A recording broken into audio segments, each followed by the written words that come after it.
Welcome to let's cook and eat channel. இன்றைக்கி meal maker gravy, ஒரு non veg gravy மாதிரி எப்படி பண்ணுறதுன்னு பார்க்கலாம். அதுக்கு தேவையான அளவு மீல் மேக்கரை சுடு தண்ணியில் போட்டு நம்ம வேக வச்சுக்கலாம். இப்போது ஒரு மிக்சர் ஜாரில் ஒரு பெரிய பல்லாரி வெங்காயம், நான் ஒரு 3 தக்காளி சேர்த்துருக்கேன். கிரேவி உங்களுக்கு எவ்வளோ வேணுமோ அந்தளவுக்கு நீங்கள் தக்காளி வெங்காயம் அதிகம் சேர்த்தா தான் வரும். ஸோ அதை சேர்த்து நல்லா அடித்து வச்சுக்கலாம் மிக்சியில்.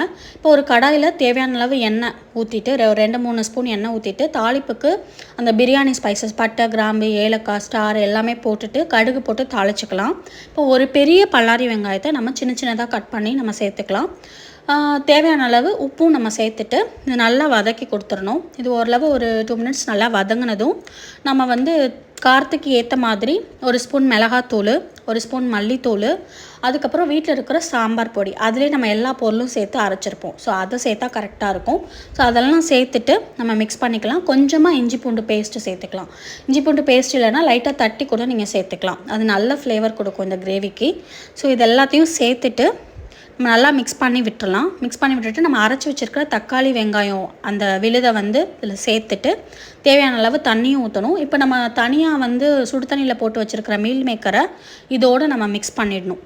இதோடு இப்போ நம்ம சேர்த்துட்டு நல்லா மிக்ஸ் பண்ணி விட்டுட்டு ஒரு 5-7 நிமிஷம் நம்ம நல்லா வேக வச்சு எடுத்துக்கணும். இந்த மசாலோடு அந்த மீல் மேக்கர் சேர்ந்து குக் ஆகணும்.